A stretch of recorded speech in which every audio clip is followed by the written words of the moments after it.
So, what can I say? Tomintoul and Glencadam. Another cold night, huh?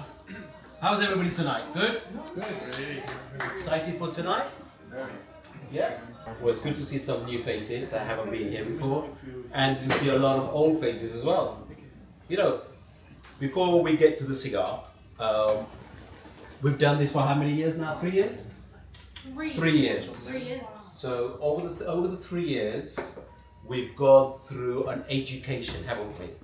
Yeah. If you all remember, when you all first started, there were a lot of people here who thought they know how to smoke a cigar, but whilst coming to our cigar nights, have experienced another way of smoking a cigar by pre-cutting, pre-draw, before you light the cigar to understand the flavors. Once you've lit it, understand the flavors then, and obviously retrohaling. And a lot of people who I call hoovers, that smoke like a hoover, yeah, and they go, oh, that was okay, but now they've slowed down now. When you slow down, you understand more and more flavors.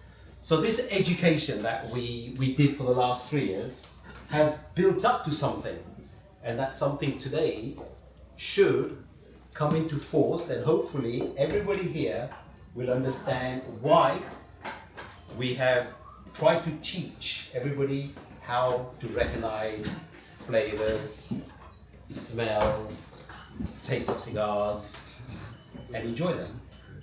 So today we have a little twist. We're not going to tell you what it is. It is a cigar. I think it's the first It is a cigar. blind tasting. So we are doing a blind tasting. Okay.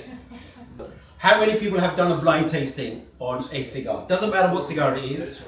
New World, Cuban, whatever. Yeah. Keep your hands up if you got it right. Yeah, keep your hands up if you got it right. To, you know what? And for me, when I've done blind tasting, and I'm thinking I know a lot of cigars, you think it's easy.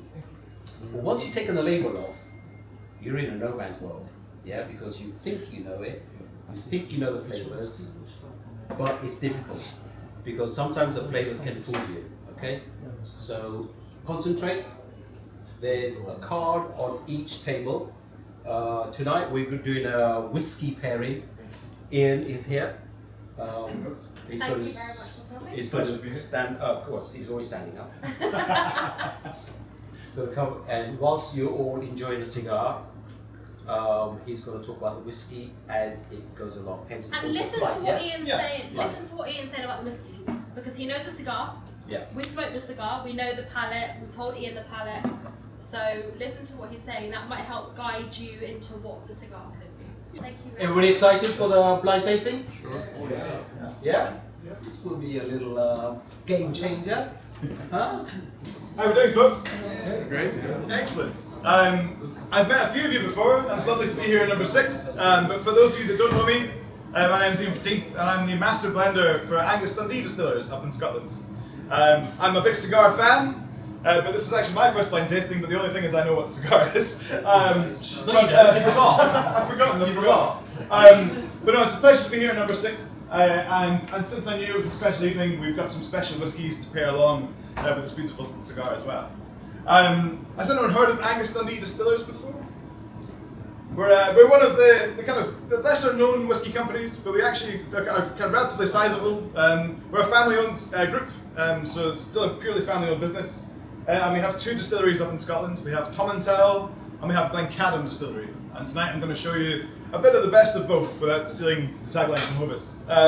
So this evening, to pair along with the profile of this beautiful cigar, I've kind of picked some special drams to go along the way. So tonight we're going to start with a dram from Tomintoul Distillery. So this is up in Speyside. Tomintoul was founded in 1965 and nothing has changed since its foundation. So it's still a fully manual distillery, but it's kind of an old modern distillery, if that makes sense. So we make things the old way. It's matured 300 meters above sea level, so slow, cold maturation. And this particular whiskey is 17 years old. So it started life in bourbon casks, so the initial maturation is in bourbon, and then finished for just over 4 years in antique Pedro Ximénez sherry casks. So there's a sherry supplier called Fernando de Castilla, who owns the sherry, and they make this beautiful old style PX, which is 40 to 50 years old. So when we use these casks, you have a very, very silky style of impartation. PX, Pedro Ximénez sherry, tend to give you very full flavoured whiskies. But because these are using an older style of cask, you're getting a much silkier kind of characteristic. It's like a pair of velvet pajamas. So, to start off with the profile of the cigar, something that's going to be lovely, chocolatey, figgy, and sweet to kick you off. So that's my introduction for this. But I'll let you guys light up and enjoy, and we'll get a chance to catch up as the evening goes on. But I hope you all enjoy the whiskey, and I hope you enjoy these special treats of cigars.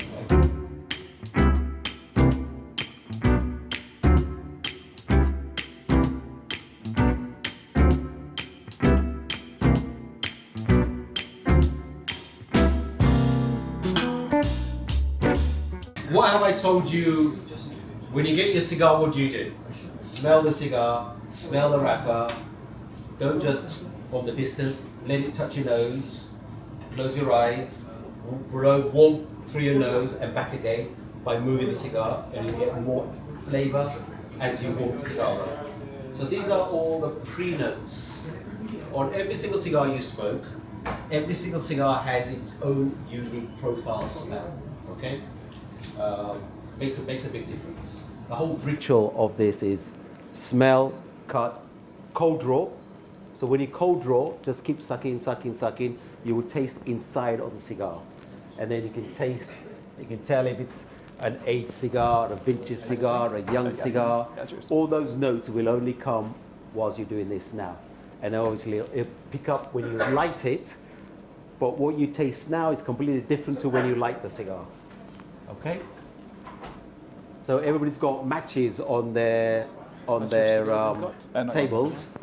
I suggest light it with a match. Don't rush. Slow. You should all be experts now how to light with a match because you've seen me do it. Rather than rushing with a blowtorch, it makes a difference. Okay. It's this aroma that picks up in the room, the flavors.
Who knows Mignoni?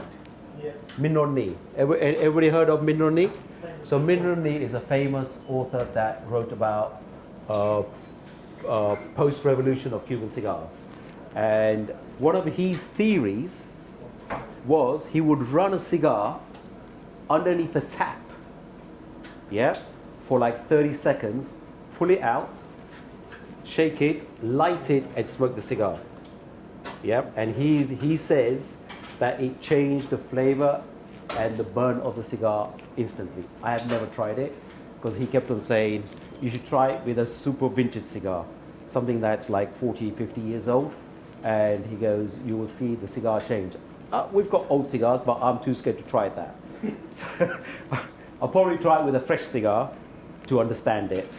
But when you said about wetting it, or wetting it and licking it are two different things, okay? Licking it is a thin layer. Wetting it underneath a tap is something else. But he swears by it. I haven't tried it yet. Anybody wants to try it? Let me know if you have tried it. Yeah, something else. All right, so okay, let's twist this a bit more, okay? Let's twist this a bit more. So you're going to tell me the brand. You're going to tell us the brand, the Vitola, and now Vitali and Deep have brought up another conversation, which I didn't really want to go that deep, because if you want to go that deep, we will. Yeah. So let's go to another level. Okay. What year do you think it is? Okay. So this is good because what we did in the last 3 years, the cigars that we have smoked in the last 3 years, it comes down to this. Yeah, understanding vintage cigars, aged cigars, current cigars. Yeah, why are those three so different to each other?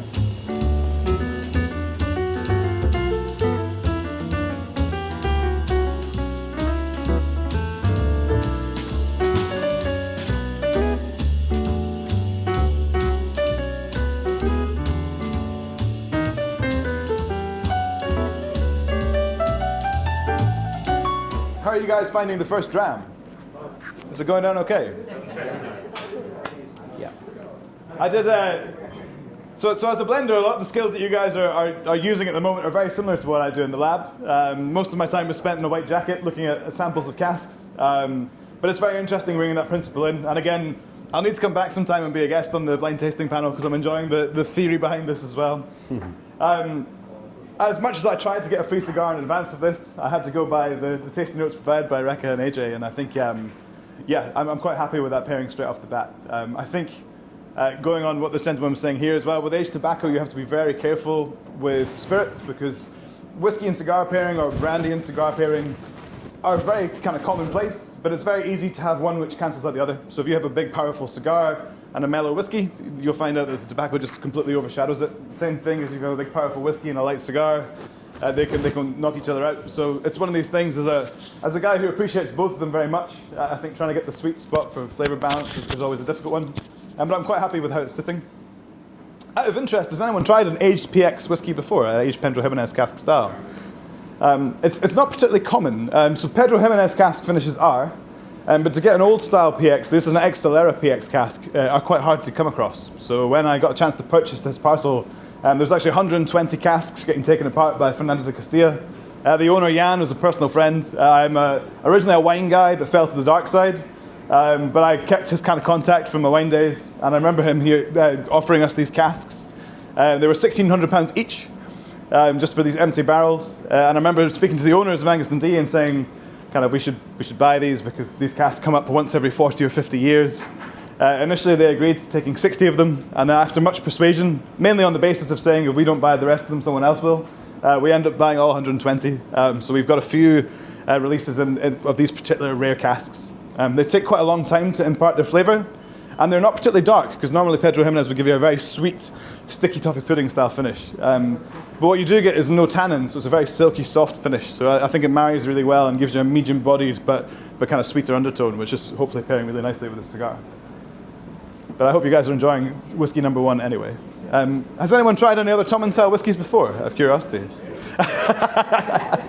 But Tomintoul, as I say, we've been around since the 1960s. And actually, here at number 6 is home to some of the oldest Tomentouls in existence. So if you enjoy the style of whiskey, on the back bar, AJ and Rekha have the 40-year-old and the 50-year-old Robert Fleming edition Tomintoul. So there's some very old, rare editions here on pour. We also have a couple of single casks here as well. So we do everything from Tuesday night whiskey. I know it's a Wednesday. Tuesday night, kind of 10-year-old, 15-year-old drams, up to the super rare as well. And we have casks right back to the year after our inception. So Tomintoul was built in '65, and we have casks of Tomintoul. What Ian didn't mention on that particular subject he was talking about is that we are the only bar in the world that has opened up The 50-year-olds. the 50-year-old. Yeah, that's very true. So the Robert Fleming 50 there, you're the only bar that has it open. Yeah. Absolutely. Yeah. Everybody who's bought the bottle, they've just bought it and put it away. Yeah. They don't even know how the liquid tastes. Yeah. We're the first one in the world to In the open world. a bottle up, and we've sold as well. Yeah, and there's a few drams out there. And they weren't even for me. Yeah. And this is what we do here.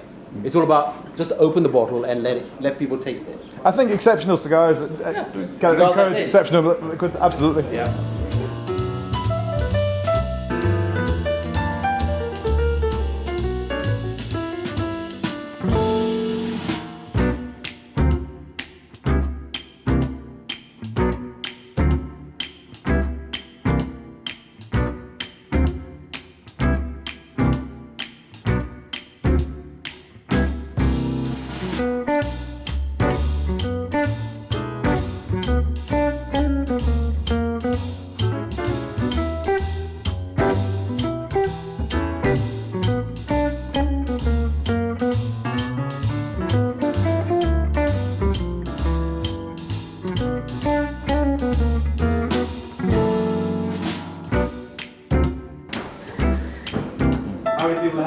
tried their first sip of the whiskey to the beginning of the cigar?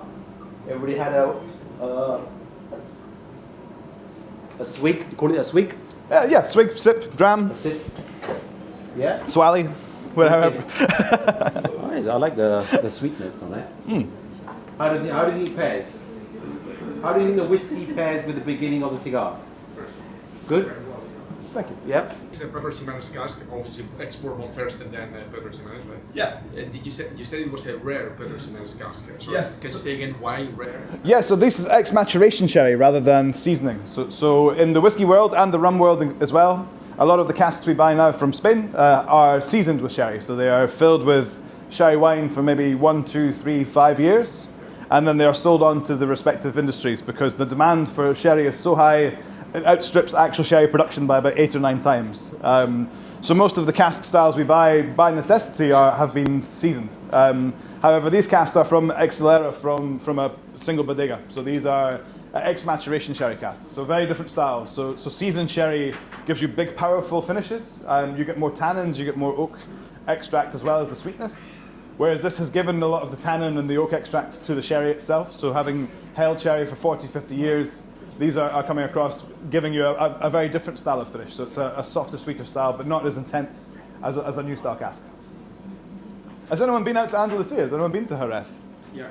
And one of the nice things about being a family company also is that we have that interaction with maybe some suppliers you wouldn't normally see in the mainstream. I'm not one of the family, but I've worked for them for 11 years now. And that kind of relationship we have means we get to deal direct with some really special bodegas. So Fernando de Castilla being an old friend. But we also do a lot with Ximénez Spinola as well, if you've heard of them. And some other smaller bodegas, as well as the larger suppliers too. So it gives us access to some interesting casks. All right. So what's the Vitola's name? Which Vitola? What size do you think it is? What's the shape? How many of this shape in the portfolio? Come on, why are you all shy? There's P2, P2, yeah. Monty number 2, Yeah. Diplomatico. Yeah. Obviously have Pyrenees extra. No. No? No. You mean? Oh, okay. All right. Shape. Yeah. Yeah. Pyramid extra. Yeah. No. Huh? Number 2, yes. Upman number 2. Number 2, but it's definitely not. You forgot one more. That's a bellicosis. You forgot the last one. So John's done pretty well. Put John aside. So let's have somebody else join in now. So he said everything. He's just missed one out. Well done, John. Sancho Panza is a bellicosis. It's not a pyramides. Huh? Robena. Yeah, unicos. Okay. So how many do we have? How many Vitolas do we have? I didn't count. Come on, say it again. Let's do it again. Upman number 2. Pardigas P2. Monty 2. What else? John said Cohiba Pyramid Extra. Diplomaticos number 2 and Vegas Robena. Yeah, 6. So, folks, we're trying to pair it along with the thirds. So for the second stage, I've got a rather special whiskey. They're all special in their own right, but this one is special because it's brand new. So this whiskey here is actually the rebrand of Glencadam, so we just brought out a new branding. But most importantly is the liquid in this bottle is rather special. And this is a Glencadam that's been finished in Calvados casks. Is anyone here familiar with Calvados? So Calvados is an interesting one because it was actually illegal to use Calvados casks in Scotch until about the last 4 years. I wanted to use Calvados before that, but I was told by the SWA, due to the SWA, the Scotch Whisky Association, so they are kind of in control of quality and maintenance in the Scotch whisky world. And effectively, to use a cask for finishing, there had to be historical evidence of that cask type being used. So it had to be written somewhere that cask types were used for production. I debated this because brandy casks are well noted and well used in the Scotch whisky world over the last few hundred years. But there was nothing that specified Calvados brandy. So this is apple brandy rather than grape brandy. However, after many years, the legislation changed in Scotch. And now casks like Calvados and tequila is the other one which kind of followed, and mezcal are now legal for maturation.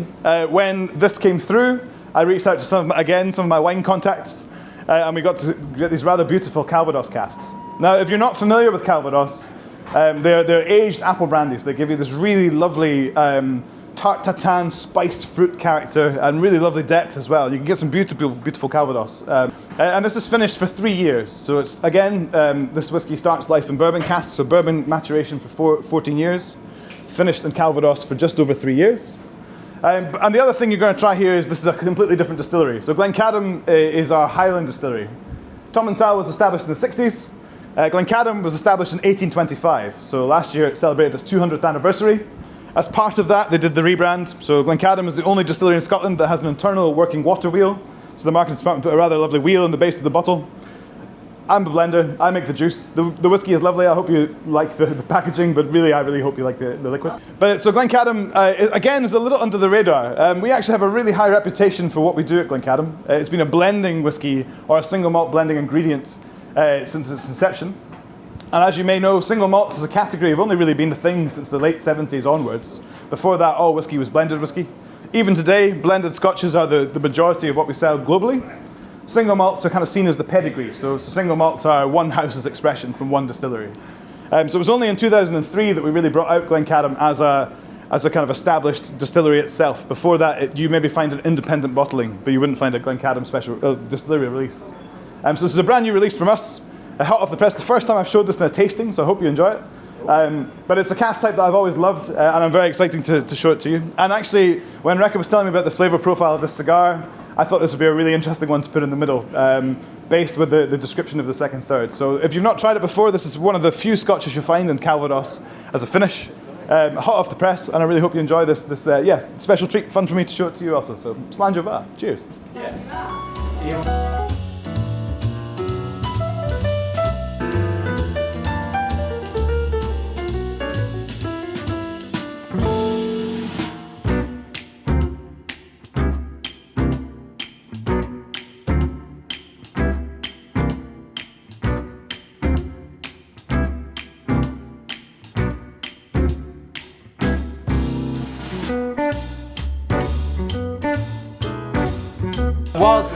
Whilst Ian's going around and just having a chat, David over there, David Kalati, he asked me a question, and he said to me, and I'd like to share this with you because he said to me, AJ, did the cigar have a band, or did you remove it, or didn't it have a band? Okay, so yeah, and I reckon why did you ask me that question?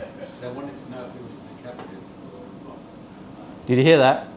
Because David said that he wanted to know if it's from a cabinet or from a box press. The cigar had a ring on it, okay? We have removed the ring. The ring is here, and the box, just to show you afterwards what it is, okay? It's hidden, it's got alarm on it and all that, so if you think you can come and pick it up, yeah? So how's people doing with guesses? Shall we go around the room and just roughly see what people think? David, out of the 6, okay? So I'm only going to what picture is on here, okay? So on this, so this is the pyramid selection pack that Habanas do. This is one of the questions I asked on my Instagram. There's a couple of vitolas on this picture that they've only made for this gift pack. They don't make it on a standard production, so it's only for this.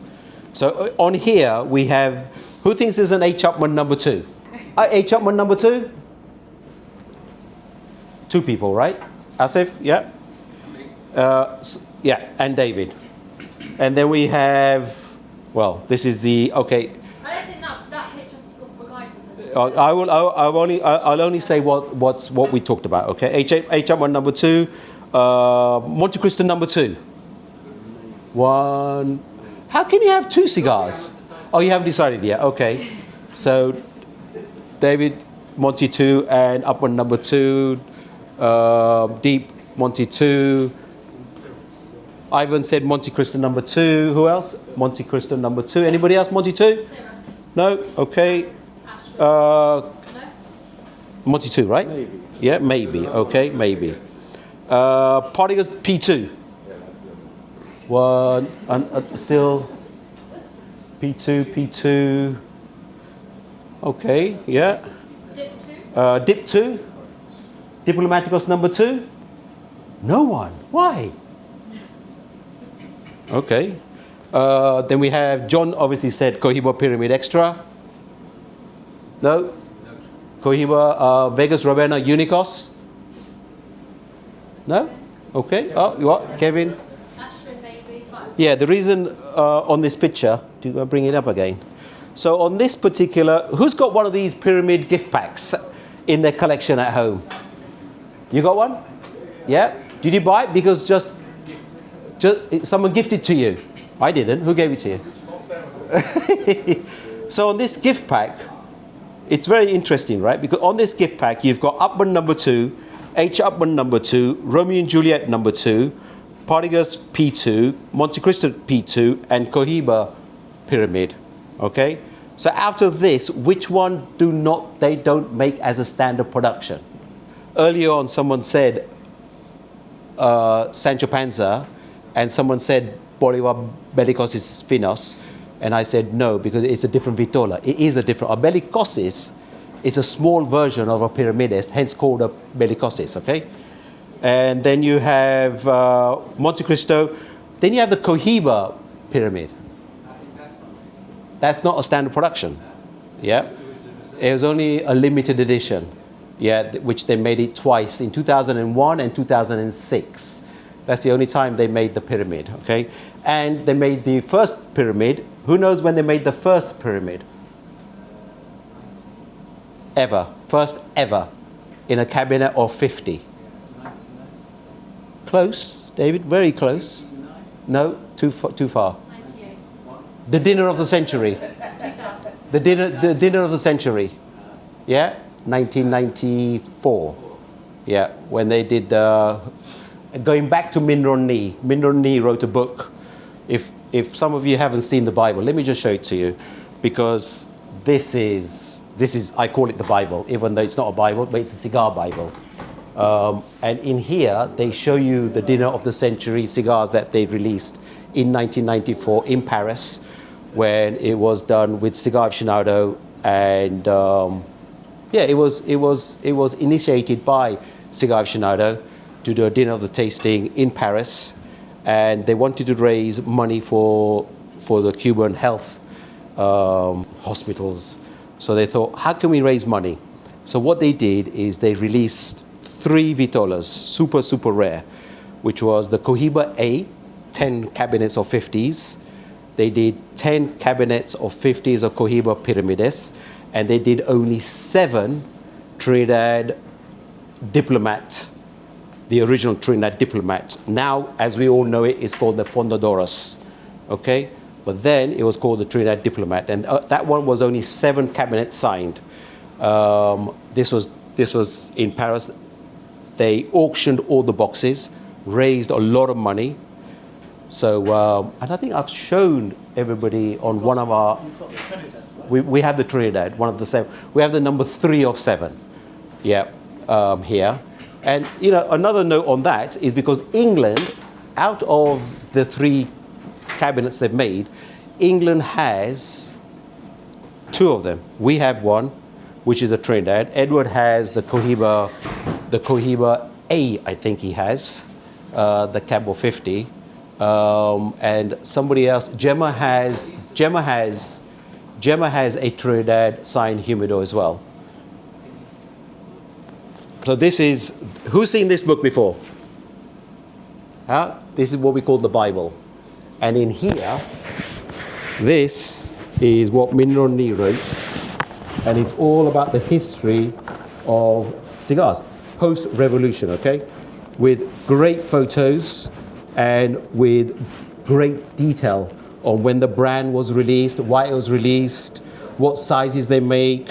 It's funny how Picture every stick in that book is true to size. true size. If you get the Chateau Hibrion and put it here somewhere, it will match that. It will match the photo. Okay. So you got the Diplomaticos. Who ever seen the Diplomaticos number 6 before? Did you know they made a number 6? Huh? Lovely cigar. Good event, right? Good event. We have that. It's very good branding, hasn't it? When this book first came out, it was £70. Yeah, and now obviously the production's finished. You might find it on eBay or people selling it, and they're selling it for $1,000 to $1,500, depending on the condition of the book. Some people have it still in the cellar wrapped, so they'll ask for a lot of money. I'm just trying to get to the dinner of the century, okay? I'm just going to show you. This is the Trinidad, what it looks like, and opened up. It's got the old Trinidad bands inside it, and this ink stamp on the lid is in the box. Each box has a certificate, and this particular one, obviously, when they put the certificate in it, because it stayed a long time, and they put it on top of the cedar, it embedded the actual wording onto the lid. Ours is not that. And this is the first Cohiba pyramid they made. Yep. And this is the Cohiba A. Each one is signed by Fidel Castro and dated 1994. So how does everybody find their second whiskey? How does it pair on I'm on my third of the cigar. How is it? How is everybody? Does it pair? Yeah. Yeah? So I was speaking with the gentleman here. When it comes to whiskey and cigar pairing, it tends to be, in the whiskey world, we tend to lean towards sherry cask finishing for cigar pairings, because that kind of sweet dried fruit chocolate note you get from sherry casks works really well with tobacco. But this is doing something a little bit different. So again, when I was hearing about this cigar and when I was hearing about the transition, I thought it'd be quite fun to show this as something a bit different. It's also an excuse to show off my new wares. But I hope you're enjoying it. Again, there's not many Calvados cask finished whiskies out there, but I'm pretty chuffed with this. We have a few more in the warehouse that are aging along, but this is literally hot off the press. So I hope you're enjoying it as a style anyway. It's something a bit different. So whiskey number 3 is something rather special. And for those of you that didn't know Glencadam, I guess talking about a new brand doesn't really mean anything. But you'll see this is the old style bottle of Glencadam. But this one is again something rather rare. So this is Glencadam 27-year-old. This whiskey, it's where you stretch the word finishing. So in whiskey you'll often see the word finished on the label. So if it's taken from one cask and put into another, we describe this as finishing. Finishing isn't a defined term. So you can finish a whiskey for 2 months, 3 months, you can do it for years. Angus Dundee, we like to do things the old way. Both of our distilleries are fully manual. We are not a massive in-demand brand, but we take a lot of pride in the liquid. That's what our product's all about, really. And as such, we do a minimum finishing of 2 years. And that's because the seasons and cyclical differences of temperature and climate make a difference. So whiskies react differently to casks in the summer as they do in the winter. Therefore, if you give them at least 2 years to cycle through, you get a better balance of flavour and extraction. However, one of the terms is debated as what means double maturation. So you may have seen double matured on casks before. And there's no legal definition to what double matured means. However, what a lot of people agree on is if the whiskey spends what would have made it an age of whiskey in maturation terms, then it would maybe classify. So for Scotch, it has to be a minimum of 3 years old. So some people will say that a double matured whiskey has to be in cask for a minimum of 3 years in that new cask type. This stretches that even further. So this is a 7-year finish. So it spent 20 years in bourbon casks, so bourbon barrels and bourbon hogsheads, and then finished in Oloroso sherry butts for 7 years. So a really long second maturation in these beautiful sherry casks. This is a limited edition. So this whiskey is one of 1,691 bottles. We brought it out at the tail end of last year.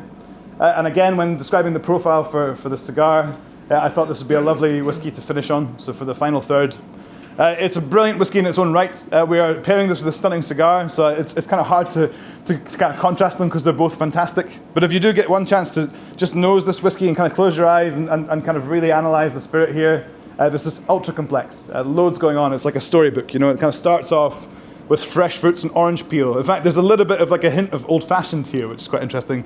Obviously, these guys having some of the best old-fashions in the country. But there's a lick of like flamed orange here. There's lots of chocolate. You're going to get really beautiful notes of kind of dates and dried fruits here.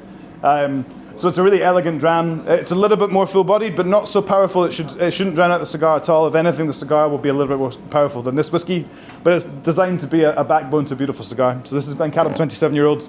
It is still available, but it's one of a small run. So everything we've tried tonight is relatively small batch, but this is a very small batch. But it's beautiful to showcase it to you, and I hope you enjoy the Glencadam 27 as a crescendo dram. It's a very, very kind of you to share that with us. Thank you. It's a pleasure to be here. So, as I mentioned before, it's not a sales pitch because this is, I think, as with pairing with this fantastic cigar, whiskey's to be enjoyed and to be kind of enjoyed slowly. I'm actually behind quite a few people with a cigar because I'm really savouring every puff. That's the way to do it. Well, 100%. I think these things, you shouldn't rush them. And this whiskey is in the same vein. If you really enjoyed the spirit styles of Tomintoul and Glencadam this evening, you'll find some fantastic Tomintoul and Glencadam on the bar here as well. So they've got 2 Glencadam single casks, a Sauterne and a Madeira, I believe. They have Tomintoul 40-year-old, Tomintoul 50-year-old, and a Tomintoul Tawny Port single cask as well. So if you're interested in any of the other drams that are there, I'll happily explain to you what they are. I can tell you how the flavour profiles are. But this is the last of the 3 whiskies for me anyway in my hands. But it's been a pleasure to come and present to you, show you some fantastic drams and pair with this wonderful cigar with a lovely team at number 6. So I hope you enjoy Glencadam 27. Cheers. Thank you, Ian. Thank you very much. Cheers. Thank you. Slanjo. Sanjo.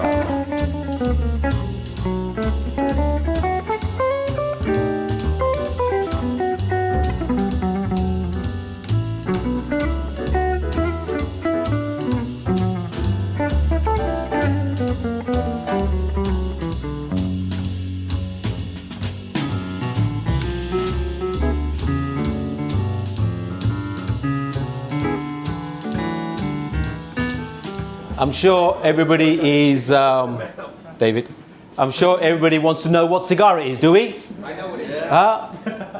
I'm 100%. You're 100%, okay? So, have everybody written what cigar it is? I'm going to go around the room one by one, okay? One by one, and you guys let me know what it is, okay? Kevin? I still think it's the Unicos. Unicos, Vegas Robena? Monty 2? Monty 2? I think I agree, Monty 2, this is your last chance, okay? P number 2, P2. P2, Upman number 2. Monty 2, Upman number 2, Reserva. Yeah, say dates as well if you think you've got 2010, 2010. Any dates? Sorry, just any dates? No, any dates? Any dates? It's around 2010. 2010-ish? 2002. 2002. 2012. Monty 2. Oh, you've already... Huh? You still stick to Upman. So we have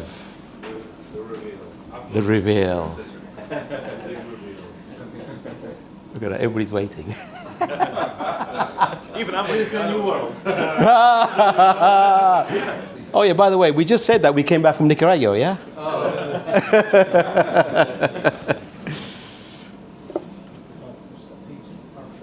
Partagas P2. Partagas P2. Yeah. From 2005. Wait. The reason we picked this box because Partagas P2 2005. This is the first release. Yeah. This is the first release they made when they released P2. So we thought we'll do this. All the bands are in here. You can claim your bands. Claim your bands. And I think whoever collects bands, you should collect this band. Should I tell you why? Because if you've got Partagas P2 at home, if you look at this band to the current band, this is much more lighter in red compared to what they make now. So the 5 people that got the brand right, okay, we do have a gift, okay? And it's a special gift, okay? It's not just a cigar. It is just a cigar, okay? So, out of you 5, before you leave, the boys will have one to give you on the way out. This is H. Upman Connoisseur A. Who smoked the Connoisseur A? You smoked the Connoisseur A? Connoisseur A? You know what? It's amazing how people go, oh, Connoisseur A. What Upman. But this is not just your normal Upman, okay?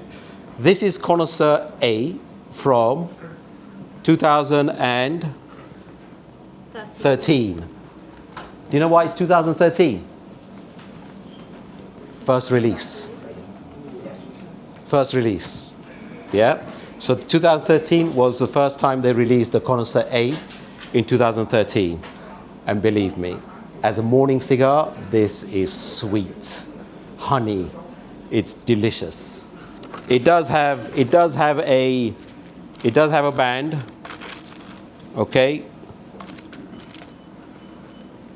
But we've smoked this in here, and believe me, when I say it's honey, it's sweet, it's delicious.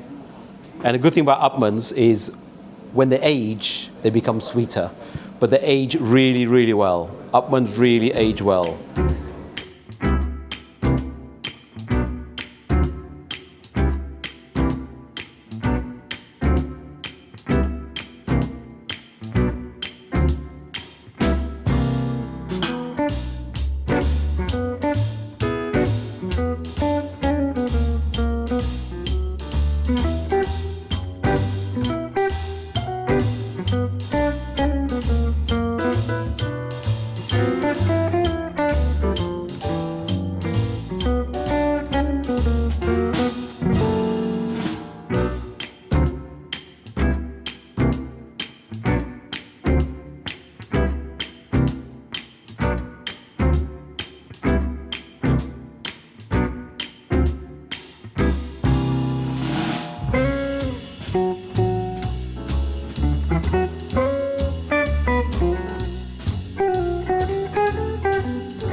Right, I'd like to wrap up. Ian, thank you very much. It's a pleasure. Thank you very much. Thanks for having me. Yep, we've enjoyed it. Everybody enjoyed it.